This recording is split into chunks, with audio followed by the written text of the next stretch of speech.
Algunos nombres y detalles de esta historia se han modificado para preservar el anonimato y la confidencialidad. No todas las fotografías son de la escena real. El 15 de octubre de 2015, a las 19:42, un sonido agudo rompió el silencio en las afueras de Newcastle, Virginia. No era un disparo ni un grito, sino la vibración habitual de un teléfono móvil, procedente de las profundidades de un contenedor oxidado cercano a una gasolinera abandonada. El lugar era evitado por los lugareños. El asfalto roto, el olor a fuel y a hojas podridas creaban una atmósfera de total desesperanza. El detective de la policía de distrito, que había llegado utilizando las coordenadas recibidas del departamento cibernético, apartó con cuidado un trozo de cartón podrido. Entre los desperdicios domésticos y la suciedad había un pequeño bulto que brillaba a la luz de la linterna. Era papel de aluminio, cuidadosamente envuelto en varias capas de polietileno. Cuando el policía cortó el plástico, la pantalla del smartphone iPhone 5 se iluminó con una fría luz blanca. Solo había una foto en la pantalla, tomada apenas 2 horas antes de que el dispositivo acabara en la basura.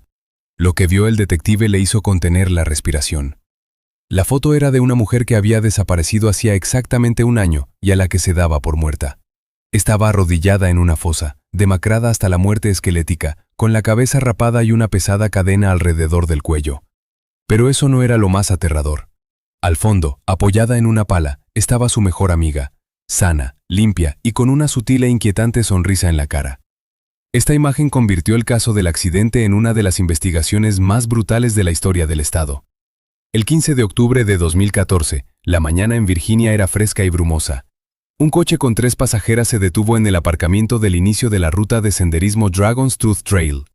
Este lugar, conocido por sus escarpados picos rocosos y su difícil terreno, atraía a cientos de excursionistas, pero aquel día el bosque parecía especialmente sombrío. Del coche bajaron viejas amigas. Rose Washington, de 28 años, Sherry Green, de 30, y su compañera Karen Williams. Su amistad perdura desde la universidad, aunque la vida las ha llevado a lugares distintos. Rose se labró una exitosa carrera como arquitecta en la ciudad de Roanoke, mientras que Sherry trabajaba como enfermera de cuidados intensivos, salvando vidas. La tercera era Karen, instructora de yoga. Durante los últimos 6 meses había estado actuando de forma extraña. Evitaba las compañías ruidosas, rara vez contestaba al teléfono y llevaba un estilo de vida retraído. Sin embargo, fue Karen quien inició este viaje. Insistió en una caminata de limpieza, sin teléfonos, sin internet, sin comunicación con el mundo exterior. Solo el silencio de las montañas y la unidad con la naturaleza. A las 8:15 de la mañana, el grupo fue localizado por un guarda forestal en el puesto de información al comienzo del sendero. En su informe, observó que las mujeres parecían bien preparadas. Llevaban calzado profesional de senderismo y mochilas diseñadas para una excursión de 3 días con pernocta. El guarda intercambió unas palabras con ellas sobre la previsión meteorológica, advirtiéndoles de la posibilidad de viento en la cresta. Las mujeres asintieron. Se ajustaron las correas de las mochilas y se adentraron en el bosque. Esa fue la última vez que alguien vio con vida a Rose, Sherry y Karen. La alarma saltó solo 5 días después, el 20 de octubre de 2014. Rose Washington, conocida por su puntualidad y responsabilidad, no se presentó a trabajar en el estudio de arquitectura. Su teléfono estaba apagado. Esa misma noche, los padres de Sherry Green se pusieron en contacto con la policía, diciendo que su hija debía volver el 18 de octubre, pero nunca se puso en contacto. La policía del condado de Roanoke denunció inmediatamente su desaparición. Al amanecer del 21 de octubre se inició una operación de búsqueda a gran escala. Decenas de policías, guardabosques del Servicio Forestal estadounidense y cientos de voluntarios peinaron los densos bosques del Jefferson National Forest. Helicópteros equipados con cámaras termográficas surcaron los cielos y rodearon la cordillera de Cove durante horas, intentando captar el calor de los cuerpos humanos entre las frías rocas. Sin embargo, la densa cubierta arbórea y la dificultad del terreno hacían casi imposible la búsqueda aérea. El primer descubrimiento, y quizá el más sorprendente, esperaba a los investigadores desde el principio. El coche de la mujer estaba aparcado en el mismo lugar donde se le vio por última vez. Estaba cerrado. Los neumáticos estaban intactos y no presentaba daños externos. Cuando la policía abrió la puerta, no había señales de lucha en el interior, ni sangre, ni pertenencias esparcidas. El interior parecía como si los pasajeros hubieran salido un momento y estuvieran a punto de volver. Sin embargo, una inspección de la guantera lo cambió todo. El detective que llevó a cabo el registro encontró el carné de conducir y el pasaporte de Karen Williams. No estaban allí tirados sin más. Los documentos habían sido arrancados en trozos pequeños y convertidos en un montón de residuos de plástico y papel. Junto a ellos estaban sus tarjetas bancarias, cuidadosamente cortadas por la mitad con unas tijeras. No parecía que lo hubiera hecho un ladrón, porque los objetos de valor seguían allí. Parecía un ritual de destrucción de su propia identidad, un rechazo deliberado de su nombre y de su vida pasada. Este detalle añadió un tinte inquietante al caso, convirtiéndolo de una desaparición ordinaria en algo mucho más oscuro. La segunda cosa extraña ocurrió durante el trabajo de los adiestradores de perros. Los perros siguieron el rastro del coche y guiaron con confianza al grupo de buscadores por el sendero principal, pero no hasta la cima del Diente de Dragón, donde suelen ocurrir los accidentes. El sendero se rompió mucho antes, cerca de una rama poco visible y cubierta de arbustos. Este viejo sendero no estaba marcado en ningún mapa turístico moderno y conducía a una red de caminos madereros abandonados que no se habían utilizado en décadas. Los perros dieron vueltas en el lugar, gimoteando, pero se negaron a ir más lejos, como si las mujeres simplemente se hubieran desvanecido en el aire o hubieran subido a otro vehículo en este punto concreto del bosque. Pasaron semanas y el bosque no renunció a sus cautivas. Los equipos de búsqueda revisaron todas las grietas, cuevas y barrancos en un radio de 15 kilómetros, pero no encontraron ni un trozo de ropa ni rastro de fuego. En diciembre de 2014, se había perdido la esperanza de encontrar a las mujeres con vida. Se suspendieron las búsquedas oficiales debido al empeoramiento de las condiciones meteorológicas. La policía propuso dos versiones principales. La primera fue un accidente. Las mujeres se habían desviado de la ruta, se perdieron y cayeron en un desfiladero remoto, donde sus cuerpos quedaron cubiertos de nieve. La segunda era un crimen, un encuentro con un vagabundo o criminal desconocido que aprovechó la lejanía del bosque para atacar. Pero no había pruebas que apoyaran ninguna de las dos teorías. El caso de Rose Washington, Sherry Green y Karen Williams pasó a la categoría de ahorcado. Los expedientes con el material de la investigación yacían en las estanterías del archivo, cubiertos de polvo, y el bosque Jefferson volvía a sumirse en su silencio secular, ocultando el secreto de las tres amigas. Parecía que esta historia había terminado sin haber empezado nunca, pero exactamente un año después, una llamada telefónica obligaría a los detectives a reabrir el caso. El 15 de octubre de 2015, exactamente 365 días después de que el todoterreno plateado entrara por última vez en el aparcamiento de Diente de Dragón, el caso que la mayoría de los detectives habían enterrado mentalmente dio un nuevo e impactante giro.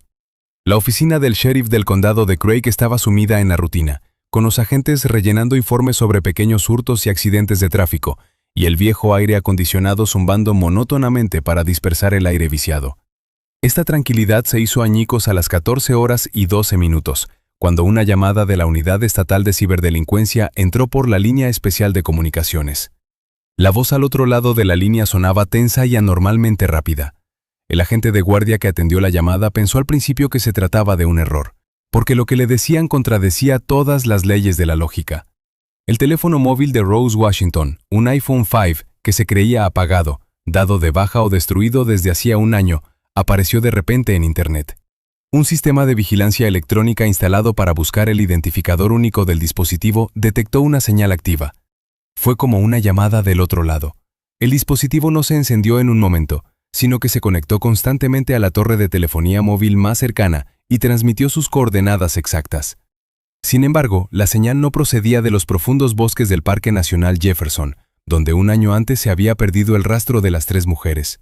El punto en el mapa latía en las afueras de New Castle, Virginia, a 30 kilómetros de donde desaparecieron. El detective encargado de la investigación alertó inmediatamente al grupo operativo. La situación requería una respuesta inmediata, ya que la batería del teléfono, que llevaba un año sin utilizarse, podía agotarse en cualquier momento.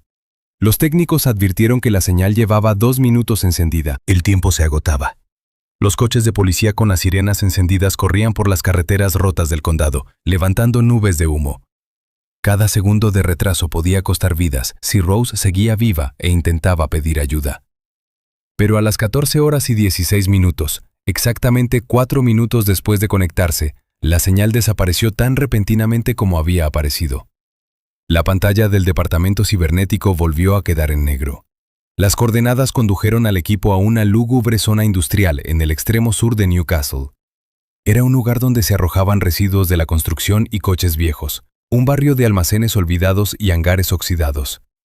En el centro de este páramo había una gasolinera Blue Ridge Fuel abandonada desde hacía mucho tiempo. El letrero se había descolorido con el sol, las ventanas estaban tapiadas y el asfalto estaba agrietado y lleno de maleza. No había ni un alma viviente en los alrededores. El silencio del lugar era pesado y opresivo, como si la propia tierra ocultara los sucios secretos de alguien. Los detectives, con las armas preparadas, empezaron a peinar la zona, centrándose en los últimos datos de geolocalización. El punto señalaba el patio trasero de la gasolinera, donde había varios contenedores de basura desbordados. El olor a podrido y a productos químicos era insoportable. Uno de los contenedores, cubierto de óxido, estaba medio lleno de bolsas de residuos de la construcción. Los agentes empezaron a desmontar cuidadosamente los escombros. A unos 60 centímetros de profundidad, entre los fragmentos de pladur y trapos viejos, el detective observó un extraño objeto que destacaba del panorama general de caos. Era un pequeño bulto que brillaba bajo el sol otoñal. Alguien había envuelto cuidadosamente, casi con precisión quirúrgica, el objeto en varias capas de papel de aluminio grueso para alimentos y lo había envuelto con polietileno negro grueso y cinta adhesiva por encima. Los investigadores comprendieron inmediatamente el propósito de esta construcción. Se trataba de una tosca pero eficaz jaula de Faraday, diseñada para bloquear completamente las señales de radio. El teléfono llevaba mucho tiempo en este capullo, aislado del mundo exterior. La persona que lo arrojó allí lo hizo deliberadamente. Desenvolvió el papel de aluminio, encendió el aparato y lo tiró a la basura, sabiendo que la policía captaría la señal. No fue un gesto de desesperación, sino un mensaje a sangre fría. El hallazgo se entregó inmediatamente a los expertos forenses, que llegaron al lugar en una furgoneta especial. El teléfono, un iPhone 5 blanco con carcasa transparente, estaba en un estado sorprendentemente bueno, sin arañazos ni grietas. Su batería estaba a punto de descargarse por completo. Tras conectar el dispositivo a una fuente de alimentación externa, los especialistas iniciaron el procedimiento de descifrado de la contraseña. La tensión entre los presentes crecía por momentos. Cuando quitaron el candado, los detectives se inclinaron sobre la pequeña pantalla con la respiración contenida. El registro de llamadas estaba vacío. No había mensajes. La galería de fotos, que probablemente contenía instantáneas de la vida feliz de Rose, había sido limpiada. Todas las fotos antiguas habían sido borradas. Solo quedaba un archivo en la memoria del teléfono. Una sola foto. Los metadatos indicaban que la foto había sido tomada hoy, 15 de octubre de 2015, a las 12 horas y 15 minutos, exactamente 2 horas antes de que el teléfono acabara en la basura. Lo que la policía vio en la pantalla hizo que incluso los investigadores criminales más veteranos retrocedieran horrorizados. La imagen no se parecía a la realidad, sino a una escena de una película de terror, pero, por desgracia, era real. En primer plano, ocupando la mayor parte del encuadre, estaba Rose Washington arrodillada. Pero era casi imposible reconocer en aquella criatura a la antigua y bella arquitecta. Parecía 10 o incluso 15 años mayor. Su rostro estaba demacrado hasta la calavera, cubierto de piel terrosa. La espesa cabellera oscura de la que tan orgullosa había estado estaba rapada en mechones desde la raíz, dejando al descubierto una cabeza con numerosas abrasiones. La mujer estaba de pie en una fosa profunda y húmeda, con barro hasta las rodillas. Una pesada cadena industrial oxidada colgaba de su cuello, con los eslabones incrustados en su fina clavícula. Sus ojos miraban al objetivo, pero en ellos no había ni esperanza ni miedo, solo el vacío y la fatiga sin límites de una persona que ya había cruzado la línea de la locura. Pero la verdadera conmoción fue causada por lo que sucedía en el fondo de este horrible retrato. Detrás de Rose, en el borde de la fosa, había otra figura. Era una mujer que contrastaba con su cautiva. Iba vestida con ropas limpias y pulcras de tela áspera y sin pintar, parecidas a las de los campesinos del siglo pasado. Parecía sana, fuerte y bien alimentada. Sus manos agarraban tranquilamente el mango de una pala, cuya hoja estaba clavada en la tierra fresca. La mujer miraba directamente a la cámara. Su rostro irradiaba una calma absoluta, y una sutil y espeluznante media sonrisa jugueteaba en sus labios, lo que heló la sangre. Los detectives la reconocieron al instante, aunque sus mentes se negaban a aceptar este hecho. Era Karen Williams, la amiga a la que habían llorado durante un año como víctima inocente de un maníaco desconocido. Ahora estaba de pie sobre la tumba de su amiga, no como rehén, sino como verdugo. Amigos, antes de seguir desentrañando esta maraña de secretos, os pido que os suscribáis al canal, que os guste este video y que escribáis algún comentario. Vuestra actividad es una señal para los algoritmos de YouTube de que merece la pena ver este contenido. Gracias a vuestros likes y comentarios, más gente podrá ver este video y esta historia no pasará desapercibida. Gracias a todos los que apoyáis el canal. Y ahora, volvamos a la investigación. Un único archivo digital encontrado en un contenedor dio al traste instantáneamente con todas las versiones previas de la investigación. La teoría de un maníaco solitario o un vagabundo al azar atacando a 3 mujeres indefensas en el bosque se desmoronó. La fotografía demostraba claramente la horrible realidad.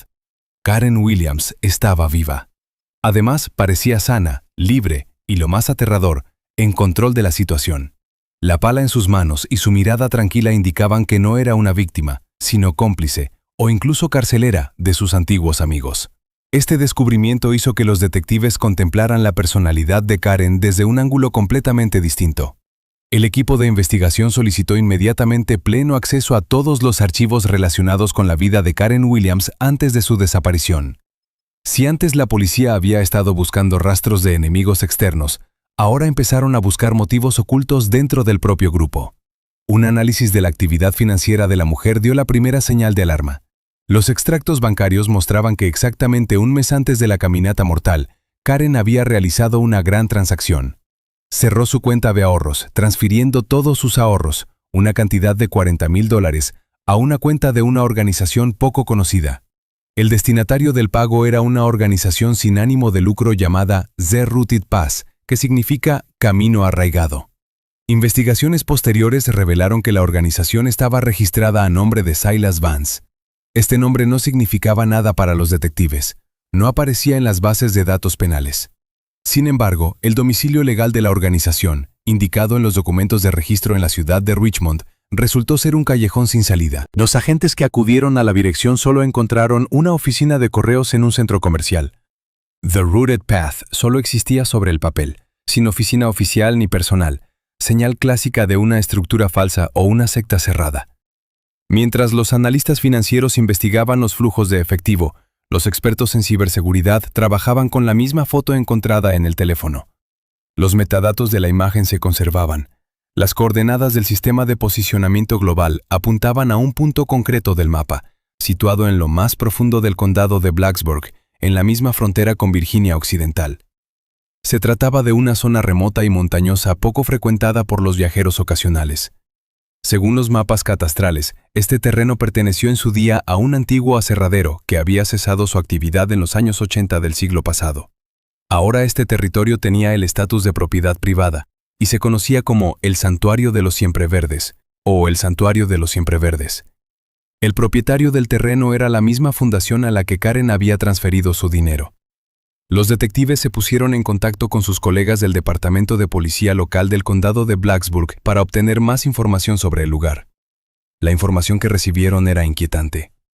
Los agentes informaron de que el santuario era una comunidad cerrada que vivía según sus propias reglas y se negaba rotundamente a tener contacto con el mundo exterior. Entre los lugareños, este lugar tenía otro nombre no oficial: la Granja de los Silenciosos. Los granjeros cuyas tierras lindaban con el territorio de la antigua serrería contaban extrañas historias. Afirmaban que de vez en cuando pasaban camiones con materiales de construcción y productos, pero nadie había visto nunca a nadie salir del lugar. Los conductores que entregaban mercancías decían que les esperaban hombres armados en la puerta. Descargaban en completo silencio y les ordenaban que se marcharan inmediatamente. El territorio del santuario se ha convertido en una auténtica fortaleza. El perímetro está rodeado por una alta valla con varias filas de alambre de espino tendidas sobre ella. Hay cámaras de videovigilancia instaladas en las esquinas del recinto y la única entrada está bloqueada por una enorme verja metálica. Ninguno de los lugareños se atrevía a acercarse a la valla, pues corrían rumores de guardias agresivos y perros fieros. Era el lugar perfecto para esconder a la gente y que nadie la encontrara nunca. Tras recibir esta información, el detective se dio cuenta de que no estaban ante un simple secuestro, sino ante una estructura bien organizada. Karen Williams no se limitó a llevar a sus amigos al bosque, sino que los condujo a una trampa que había preparado de antemano, pagando su entrada de $40,000 y 2 vidas humanas. La policía empezó a preparar una orden de registro y a movilizar un grupo de fuerzas especiales, al darse cuenta de que no podrían entrar pacíficamente en el territorio de la granja silenciosa. Pero no tenían ni idea de que justo ahora, en ese mismo momento, se estaban haciendo los preparativos para su visita detrás de una alta valla. El 20 de octubre de 2015, a las 5:30 de la mañana, la niebla sobre el condado de Blacksburg era tan espesa que la visibilidad era inferior a 10 metros. En esta penumbra previa al amanecer, un convoy de 10 todoterrenos blindados negros de la Oficina Federal de Investigación y 2 pesados furgones SWAT de la Policía Estatal avanzaban silenciosamente por el camino de tierra hasta las puertas del Santuario de los Siempre Verdes. La operación, cuyo nombre en clave era Amanecer, se estaba preparando en la más estricta confidencialidad. Los dirigentes comprendían que cualquier filtración de información podría provocar el suicidio en masa de los miembros de la secta o la destrucción de los rehenes si aún seguían con vida. A las 5:45, parejas de francotiradores tomaron posiciones en las colinas boscosas que rodeaban el perímetro de la finca. A través de sus prismáticos, los observadores vieron un panorama desolador que recordaba a las imágenes de los documentales sobre campos de trabajo. En el territorio de la antigua serrería había 3 largos barracones de madera cubiertos de pizarra oxidada. Un poco más lejos, en el linde del bosque, se alzaba un viejo granero desvencijado con las puertas clavadas con tablas cruzadas. En el centro del complejo había un edificio principal de 2 plantas, renovado y fortificado como un búnker de mando.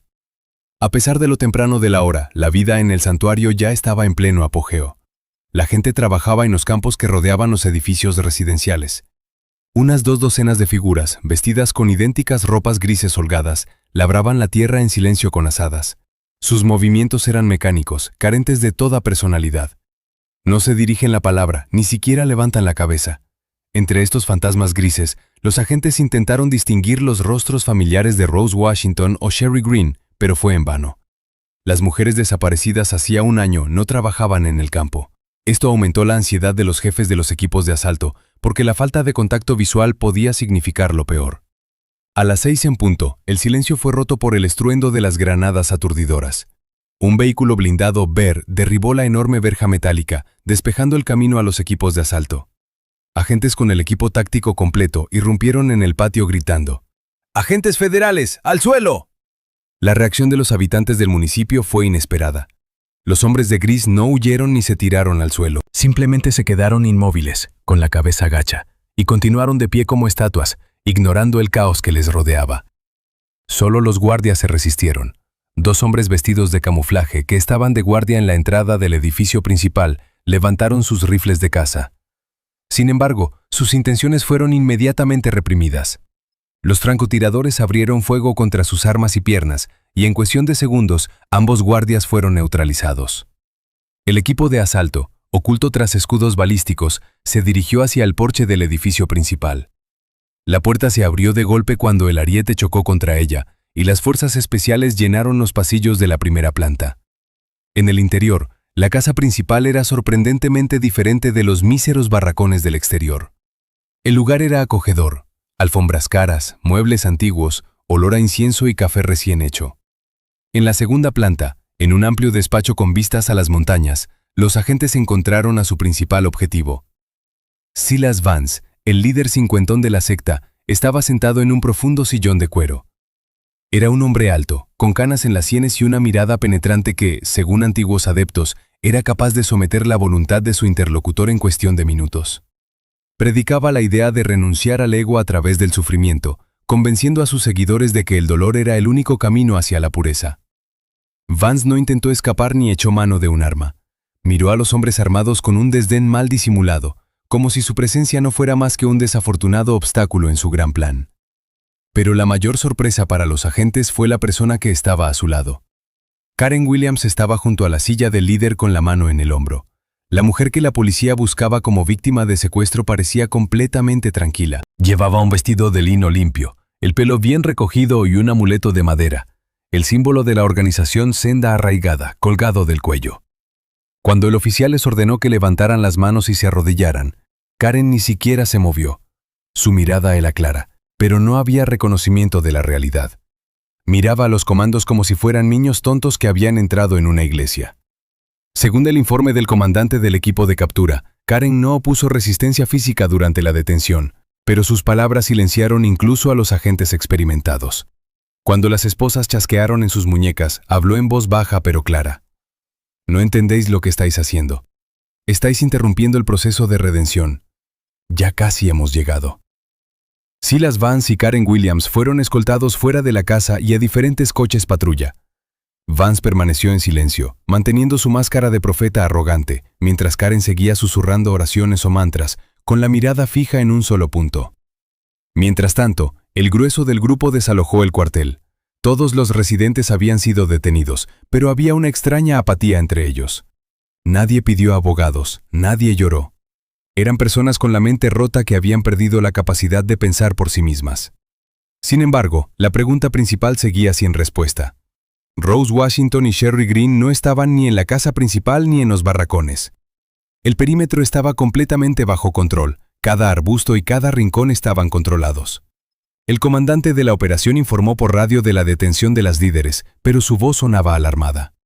Si las mujeres no se encontraban entre los residentes vivos de la comuna, significaba que estaban retenidas en algún lugar aparte, o que la policía había llegado demasiado tarde. La atención de todos los agentes se desvió involuntariamente hacia el último edificio sin vigilancia del territorio del complejo. Un viejo y ruinoso granero se alzaba a un lado, en el linde mismo del bosque, y sus enormes puertas estaban cerradas desde el exterior con un pesado candado que parecía demasiado nuevo para una estructura tan antigua. El viejo granero, que se alzaba a cierta distancia de la casa principal y de los barracones residenciales, parecía una reliquia de una época pasada. Sus paredes de madera estaban ennegrecidas por el tiempo y la humedad, y el tejado se había hundido en algunas partes, dejando ver vigas podridas. Sin embargo, el enorme candado de la puerta principal parecía sospechosamente nuevo y custodiaba con fiabilidad lo que se ocultaba en su interior. Cuando los comandos cortaron el grillete con unas tijeras hidráulicas y empujaron la pesada puerta, fueron recibidos por un espeso olor a moho, heno viejo y algo dulce parecido a la podredumbre.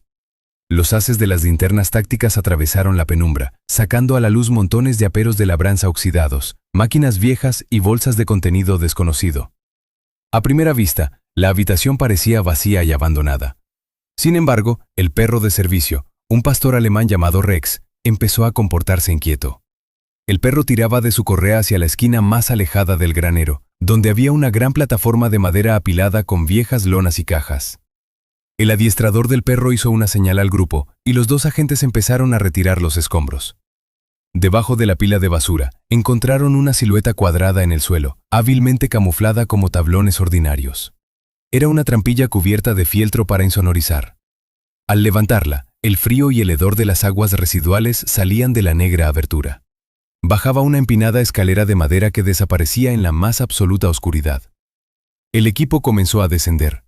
Lo que vieron abajo parecía una prisión medieval o el agujero de algún animal depredador. No era solo un pozo, sino todo un sistema de túneles excavados a mano y cámaras de tierra reforzadas con troncos toscos. Las paredes estaban húmedas, goteaba agua del techo, y el suelo se había convertido en un amasijo viscoso de arcilla.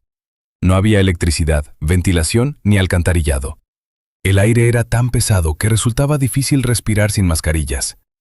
A lo largo del estrecho pasillo había 3 puertas de gruesas tablas, con pequeñas ventanas para alimentarse.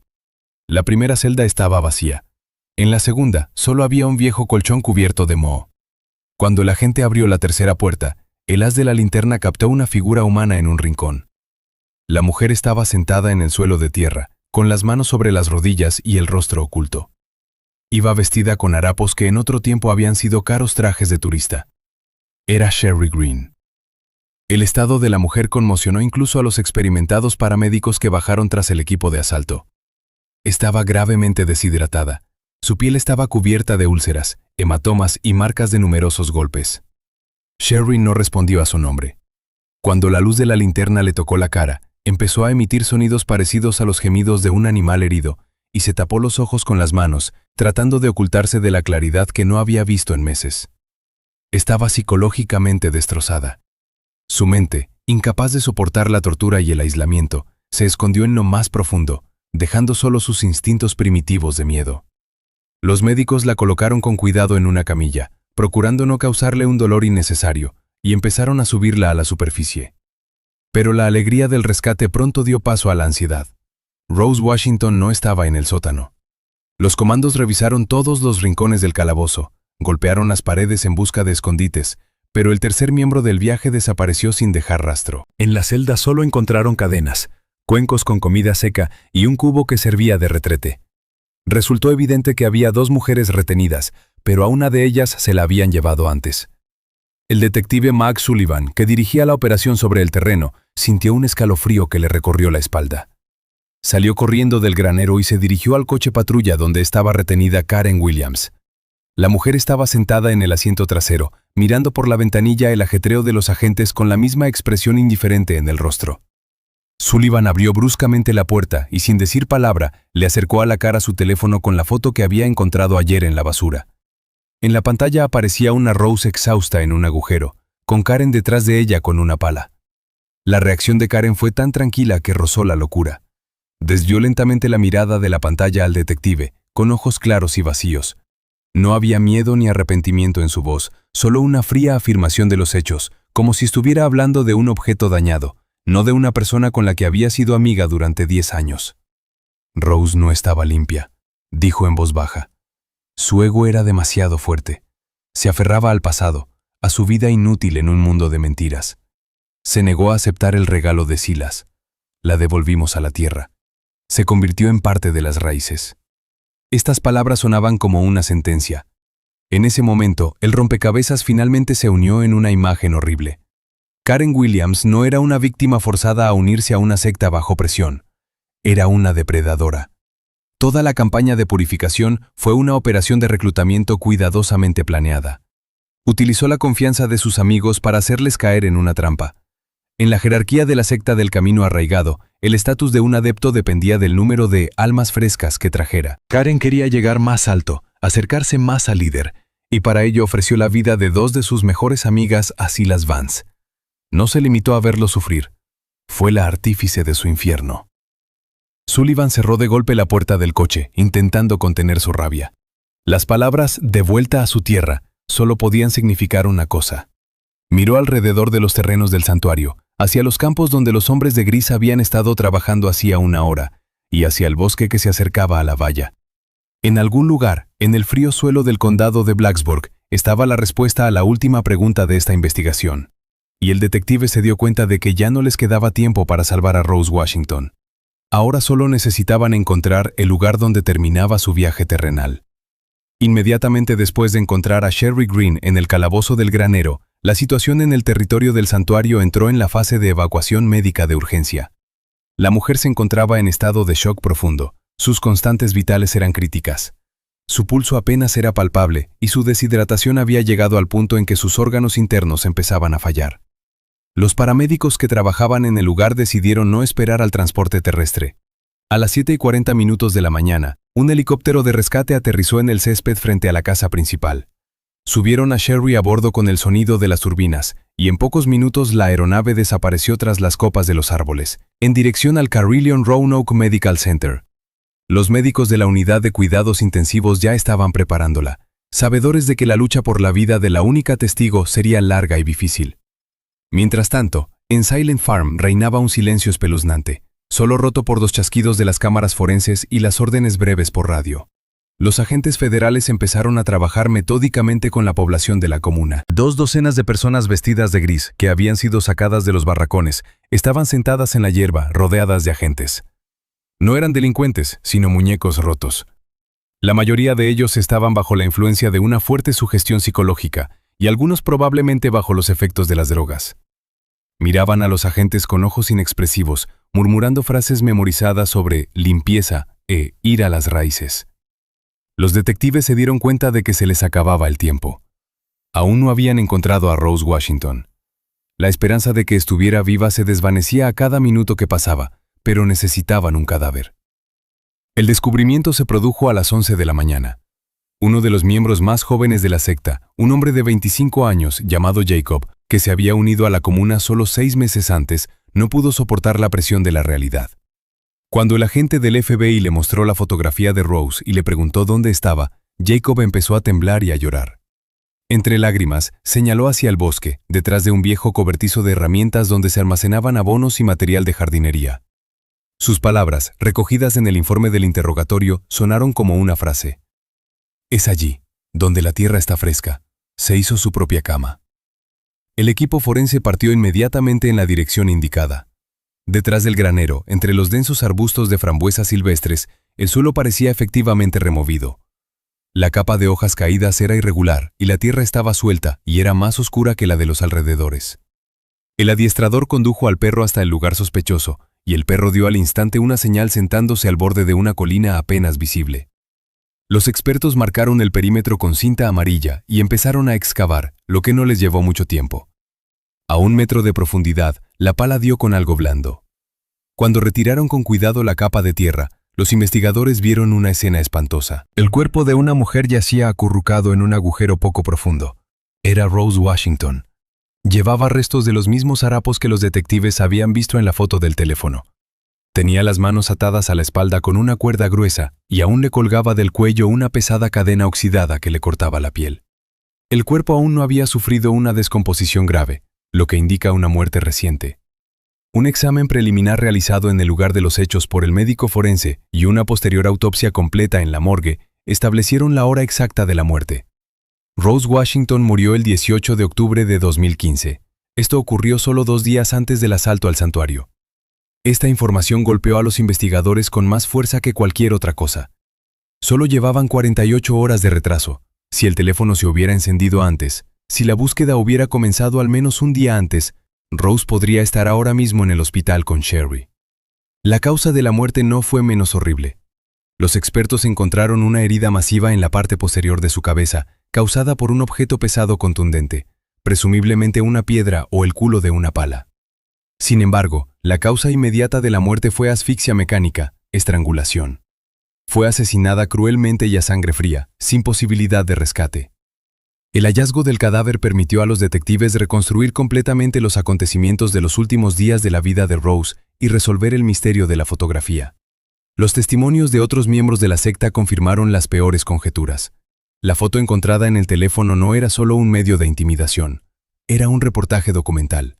Karen Williams tomó esta foto para demostrar al líder de la secta, Silas Vance, que los preparativos para la ejecución iban según lo previsto.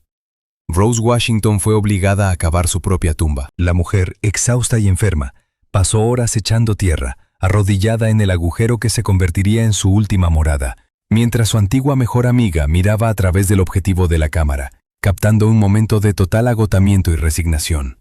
Pero quedaba una pregunta. ¿Por qué encender el teléfono y tirarlo para que lo encontrara la policía? La respuesta estaba en la psicología del líder de la secta. Durante los interrogatorios a personas cercanas a Silas, resultó que aquello formaba parte de su perverso juego. Silas Vance, poseedor de un narcisismo maníaco, sentía que su imperio estaba atrayendo demasiada atención. En lugar de pasar desapercibido, decidió provocar un final de partida. Creía en su invulnerabilidad y en su destino divino. Encender el teléfono de Rose fue todo un reto. Vance ordenó a uno de sus secuaces que llevara el dispositivo a Newcastle y lo activara para conducir a la policía hasta las puertas del santuario. Quería que el mundo viera su creación, su poder sobre la vida y la muerte.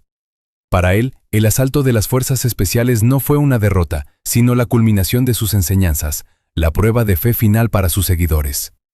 Sacrificó a Rose como material de desecho que no podía procesarse, y utilizó su muerte como señal del principio del fin. Mientras metían el cadáver de Rose Washington en una bolsa negra y lo cargaban en el coche del forense, el sol empezaba a ocultarse tras la cordillera de Cove, proyectando largas sombras sobre el terreno excavado detrás del granero.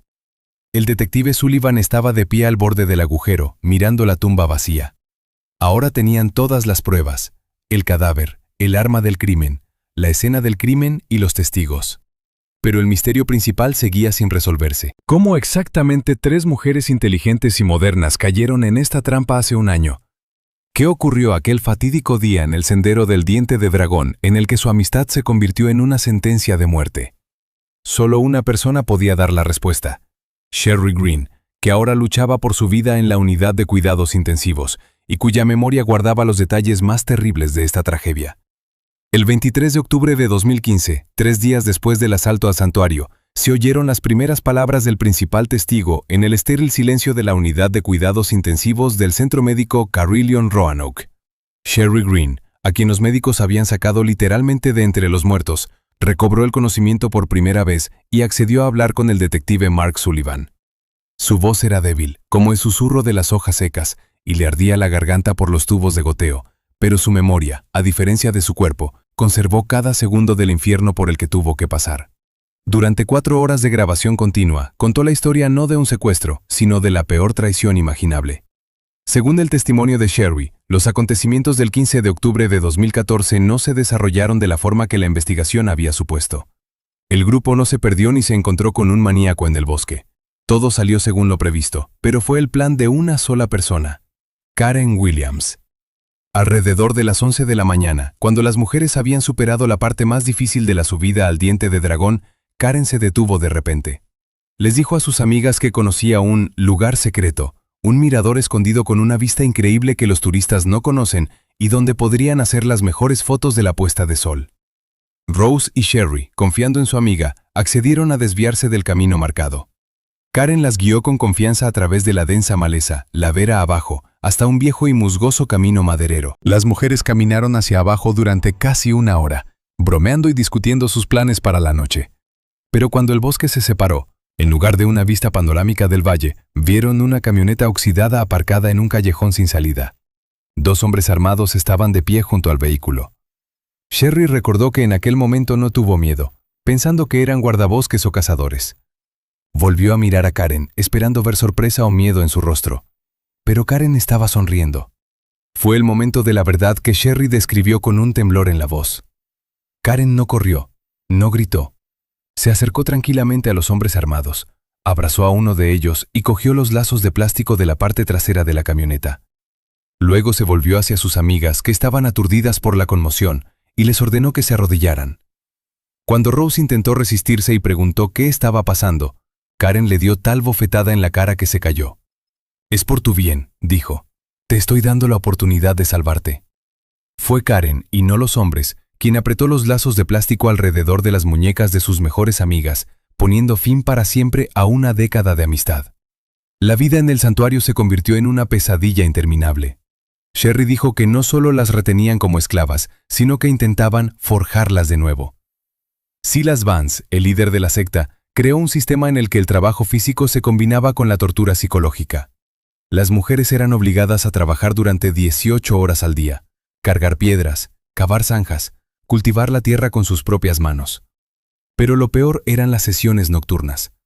Se trataba de interrogatorios de horas en los que las víctimas eran obligadas a confesar pecados ficticios como la envidia, el orgullo y el deseo de hacer daño a los demás. Karen Williams participó activamente en esta tortura. No era una prisionera, sino una alcaide. Para demostrar su lealtad al líder y ascender en la jerarquía de la secta, utilizó sus conocimientos sobre sus amigos en su contra. Conocía todos sus miedos infantiles, todos sus complejos, todos sus secretos, y presionaba sin piedad en los puntos más dolorosos. Sherry recordaba cómo Karen se paraba sobre ellos con agua fría o un palo, exigiendo más y más confesiones, llamándolo un acto de amor y limpiando el alma de la suciedad de la civilización. Disfrutaba de su poder, transformándose de una tranquila instructora de yoga en una sádica fanática. Rose Washington nunca se derrumbó. Fue la única que siguió resistiendo, a pesar de que la mataban de hambre y la golpeaban. Durante ese año, intentó escapar 3 veces. La primera vez la atraparon unos perros cerca de la valla. La segunda vez fue traicionada por otra prisionera, que esperaba una ración extra de comida.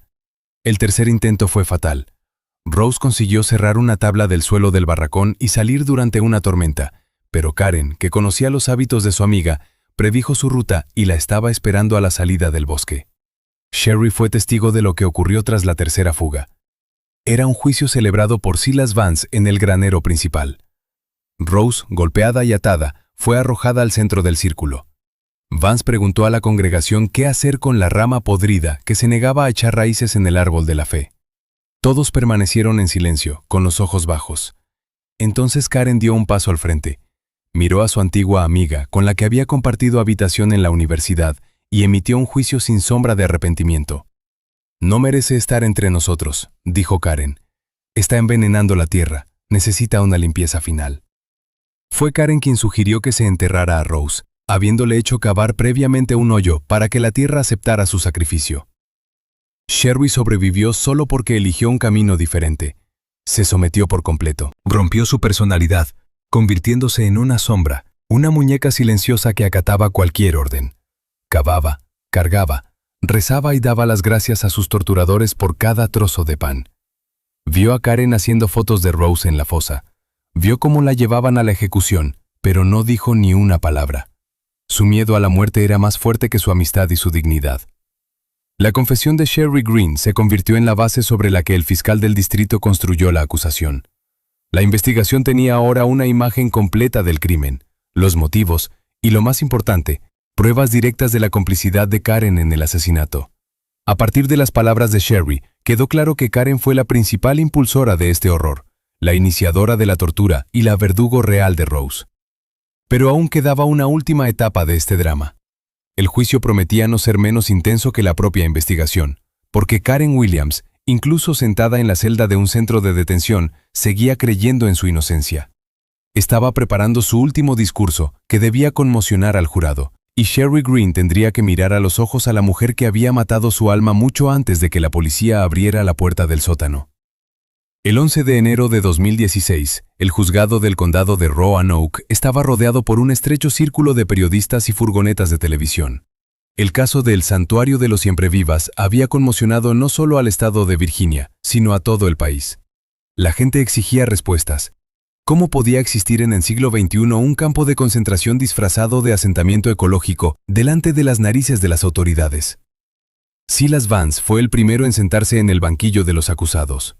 El líder sectario rechazó los servicios de los abogados de oficio y decidió representarse a sí mismo, convirtiendo las vistas judiciales en un grotesco espectáculo unipersonal. Intentó utilizar la tribuna no para defenderse, sino para predicar, hablando al jurado durante horas sobre el camino a las raíces, la purificación a través del dolor y la luz que no puede extinguirse. Vance se mostró desafiante, interrumpió al juez y llamó a los fiscales siervos ciegos del sistema. Sin embargo, su carisma, que con tanta facilidad había doblegado la voluntad de sus exhaustos cautivos en el bosque, se hizo añicos ante las férreas pruebas de la sala. La fiscalía presentó al tribunal los diarios personales del líder encontrados en su despacho durante el registro. En ellos describía detalladamente, con placer sádico, los métodos de desintegración psicológica de cada víctima, calificándolas de material para experimentos. Pero la prueba más aterradora fueron las imágenes de video incautadas de las cámaras de vigilancia del santuario. El jurado no vio prácticas espirituales, sino escenas de brutales palizas, humillación e inanición. Cuando apareció en la pantalla la imagen de Vance golpeando personalmente a Sherry Green con un palo por obediencia insuficiente, la sala se quedó en silencio. El veredicto se anunció el 20 de febrero de 2016. El juez, sin ocultar su disgusto, leyó la sentencia. Cadena perpetua sin libertad condicional más 40 años por organización de banda criminal y secuestro. Silas Vance saludó el veredicto entre risas, diciendo que los muros de la prisión no serían capaces de contener su espíritu, pero los guardias le escoltaron bruscamente fuera de la sala, poniendo fin a la historia del profeta. El juicio de Karen Williams, que comenzó en marzo, fue mucho más complicado y dramático. Su defensa optó por la estrategia de víctima de las circunstancias. Los abogados insistieron en que la propia Karen era víctima de un lavado de cerebro, que actuaba bajo la influencia de sustancias psicotrópicas y de las sugestiones hipnóticas de Vance. Pintaron el retrato de una mujer débil e intimidada que solo seguía órdenes por temor a su propia vida. Esta táctica empezó a funcionar. Algunos miembros del jurado asintieron con simpatía al contemplar la frágil figura de la acusada, que no paraba de llorar y sostenía un pañuelo. El punto de inflexión llegó durante el contrainterrogatorio. El fiscal, al darse cuenta de que el caso se desmoronaba, decidió ir a por todas. Se acercó a Karen y le puso delante la misma foto de teléfono que había encontrado en el contenedor. La foto era de una exhausta Rose en su tumba, con una sonriente Karen detrás de ella, sosteniendo una pala. «Señorita Williams», le preguntó el fiscal mirándola a los ojos, «¿cuando hizo esta foto, estaba llorando? ¿Tenía miedo de Silas? ¿O sintió que estaba haciendo algo grande?» En ese momento, a la víctima se le cayó la máscara. Karen dejó de sollozar. Se enderezó, con la mirada fría y dura como el acero. Miró la foto de su amiga muerta no con horror, sino con una especie de ternura y orgullo enfermizos. «No tenía miedo», dijo claramente en el silencio absoluto de la habitación. Me sentía orgullosa. La estaba salvando. Rose era débil, aferrada a su insignificante ego. Le vi la oportunidad de formar parte de la eternidad. Yo era su guía. Fue un acto de amor supremo. Estas palabras llegaron como un rayo caído del cielo. El jurado, que un momento antes estaba dispuesto a absolverla, retrocedió. En los ojos de Karen no vieron remordimiento, sino devoción fanática a las ideas del asesino. No era una víctima, era un verdugo ideológico. El veredicto fue unánime, culpable de asesinato en primer grado, secuestro y tortura. El juez condenó a Karen Williams a cadena perpetua. Cuando la sacaron de la sala, no miró a sus padres, que lloraban en primera fila. Buscó a Sherry Green, pero no estaba en la sala. Sherry Green no estuvo presente en el anuncio del veredicto. Tras recibir el alta hospitalaria, regresó a casa de sus padres en un tranquilo suburbio. Sus heridas físicas se habían curado, pero las cicatrices de su alma permanecían para siempre. Se sometió a un largo y doloroso curso de rehabilitación, aprendiendo a confiar de nuevo en la gente y a dormir sin luz. Sherry no volvió a salir de excursión. Incluso la visión de un parque urbano le provoca ataques de pánico. Lleva una vida protegida, intentando borrar el año que pasó en el infierno, pero cada noche, en sus sueños, vuelve a ver la camioneta oxidada y la sonrisa de su mejor amiga. Hoy, años después de la tragedia, en la sala de pruebas de la Policía Estatal de Virginia, en un estante bajo la letra B, hay una pequeña bolsa transparente etiquetada como Prueba 489. Dentro hay un smartphone iPhone 5 blanco en una funda de silicona. La batería hace tiempo que se agotó y la pantalla permanece negra y fría, pero cualquiera que recoja este paquete sabe el horror que esconde su memoria digital. Este teléfono se ha convertido en testigo mudo de una traición que costó la vida a una mujer y destruyó el destino de otra.